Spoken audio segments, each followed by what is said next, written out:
নমস্কার বন্ধুরা, আশা করি সবাই ভালো আছো। আজকে আমি এমন 10টি জনপ্রিয় বই ও তার লেখক সম্বন্ধে আলোচনা করব যেগুলি ডব্লিউবিপিএসসি তথা বিভিন্ন কম্পিটিটিভ পরীক্ষায় কোনো না কোনো সময় এসেছে। তাই চলো কথা না বাড়িয়ে শুরু করি। আমার প্রথম প্রশ্ন হলো, হু রোট রাজতরঙ্গিনী? রাজতরঙ্গিনী কে লিখেছিলেন? অপশানগুলি হলো মেগাস্থিনিস, কালহন, অলবিরুনি, হেরোডোটাস। তো সঠিক উত্তর হলো কালহন। এই প্রসঙ্গে বলে রাখি, এটি একটি খুব জনপ্রিয় প্রশ্ন, প্রচুর পরীক্ষায় কিন্তু এই প্রশ্নটি আসে। তো কালহন ছিলেন লোহার রাজবংশের রাজা হর্ষের সমসাময়িক। তিনি এই বইটি 1148 থেকে 1150-এর মধ্যে সংস্কৃত ভাষায় রচনা করেছিলেন। এতে কাশ্মীরের রাজাদের ইতিহাস বর্ণনা করা আছে। তো পরের প্রশ্ন হলো, who author spirit of Islam? Spirit of Islam কে রচনা করেন? অপশানগুলো হলো Abdul Wahab, Theodore Beck, Syed Ameer Ali, Mohsin ul Mulk. সঠিক উত্তর হলো সৈয়দ আমির আলী। সৈয়দ আমির আলী ইংরেজি ভাষায় এই গ্রন্থটি রচনা করেছিলেন। এটি প্রথম প্রকাশ হয় 1891 সালে। এই বইটির মাধ্যমে লেখক পশ্চিমা বিশ্বে যে ইসলাম সম্পর্কে যে ভুল ধারণা ছিল তা তিনি যুক্তি ও তথ্যের মাধ্যমে জবাব দিয়েছেন। তার অনেকগুলো বইয়ের মধ্যে বিখ্যাত বইগুলি হলো Mohammedan law, short history of the Saracens, the ethics of Islam. 3 নম্বর প্রশ্ন হলো, who among the following historian has written the book entitled the wonder that was India? The wonder that was India এই বইটি নিচের ঐতিহাসিকদের মধ্যে কে লিখেছিলেন? অপশানগুলি হলো L Basham, Ellison Basford, R C. Majumdar, Satishchandra.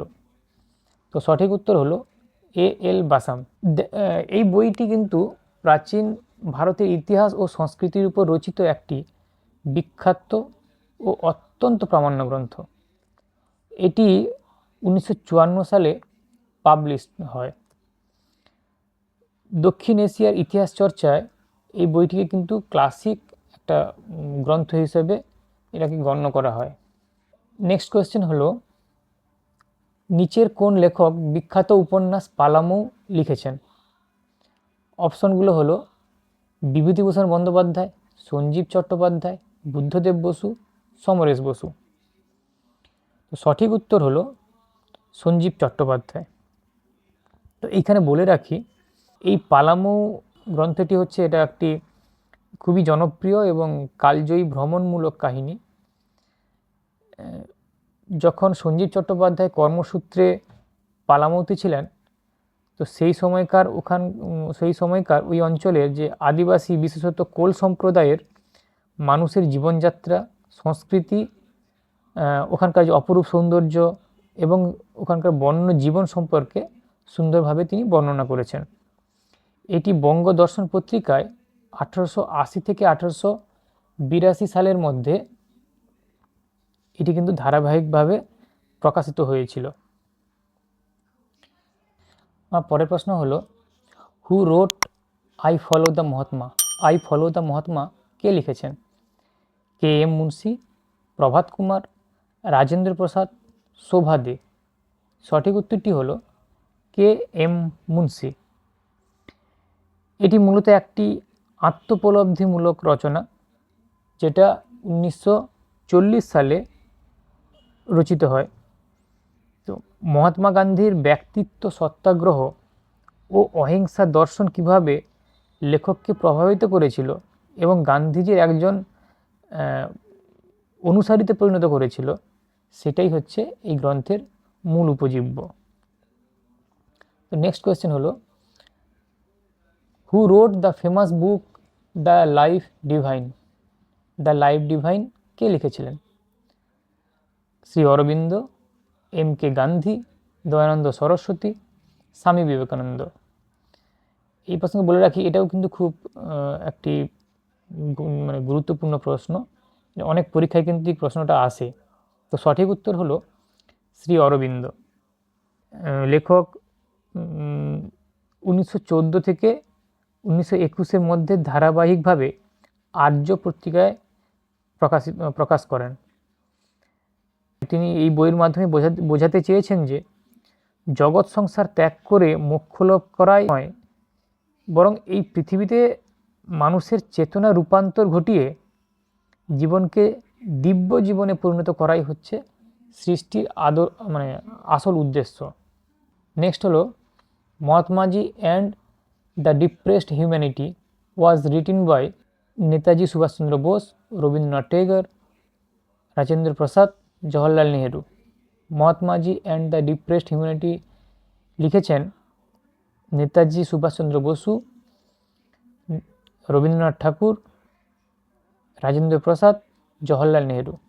সঠিক উত্তরটি হলো রবীন্দ্রনাথ ঠাকুর। অ্যাকচুয়ালি এইখানে বলে রাখি, এটি কোনো বই নয়, এটা হচ্ছে মহাত্মা গান্ধীর সঙ্গে রবীন্দ্রনাথ ঠাকুরের যে চিঠির আদান প্রদান হয়, সেই চিঠির সংকলন হচ্ছে এটি। তো এটি প্রকাশিত হয় 1932 সালে। এই চিঠির যে প্রেক্ষাপট সেটাকে একটু এখানে বলে রাখি।